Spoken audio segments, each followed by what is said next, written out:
Okay. Hey, Michael, you've done something that a lot of actors have done, and that's served in the military. Yes. I know you trained as a medic. Yes. At that time, was that kind of a freaky thing to do? Were you a little bit scared about? No, the reason that the military had considered that is because before that time I was working as an orderly every summer at the hospital where my mother worked. She was a medical records librarian, so I was able to get this job during the summer, which was a really good job, and they trained me. I was an orderly, and then from that, in my senior year, I worked the summer on an ambulance. As young as I was an ambulance attendant. So I had that kind of training behind me, so when I went into the service and they were evaluating my skills, they saw that I had this ability, so they immediately sent me off to medical school. Yeah. And you did something like Bob Hope did, entertain the troops. So what kind of things did you do?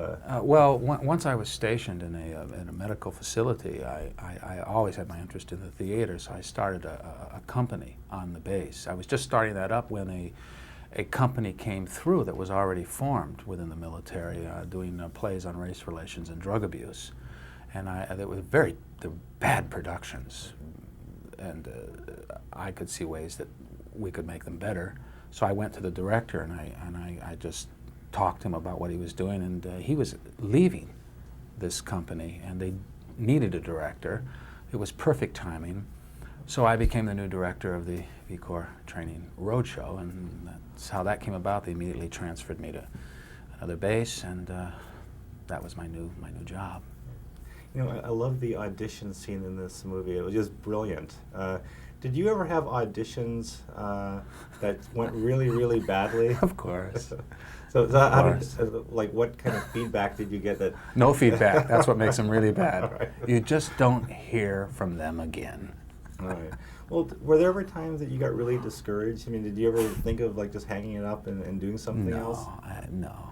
I knew that the audition went badly because I wasn't suited for the part. I was sent out on something that I really wasn't. That was the time when you just tried to take anything you could get. And there were things that I went out for that I was clearly not suited for. But I gave it the old heave-ho, but I made a fool out of myself. I interviewed Jason Alexander last year, yeah, and he had some great stories about people coming up to him and just starting to reenact scenes or starting to quote lines. When people come up to you, what kind of lines do they start quoting to you? Oh, I guess it comes from the contest. I'm out. That sort of a thing. It used to be when Kramer had done a small scene in a Woody Allen movie. These pretzels are making me thirsty. That was the only line he had. So people used to say that. I'd walk into a restaurant, somebody go, "Hey, these pretzels are making me thirsty." Well, how long did it take you to get used to that? Some time, actually. Yeah. Well, do you have I'm still adjusting to it because it's hard for me to get around. The character has become so popular, and people do indeed associate me to that character. So wherever I go, I can be Kramer.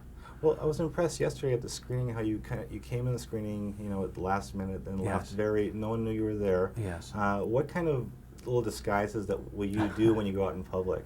I just wear a hat usually and a jacket, but it's still hard. I don't put myself in the midst of a really crowded situation. If I go to a restaurant, I usually call ahead of time and they put a table off to the side, and I do have to be careful, but that just comes with the turf.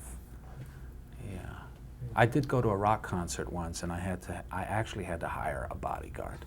It was suggested, somebody that would keep people away from me, not to push people around and I'm some tough, yeah, beat him up, will you?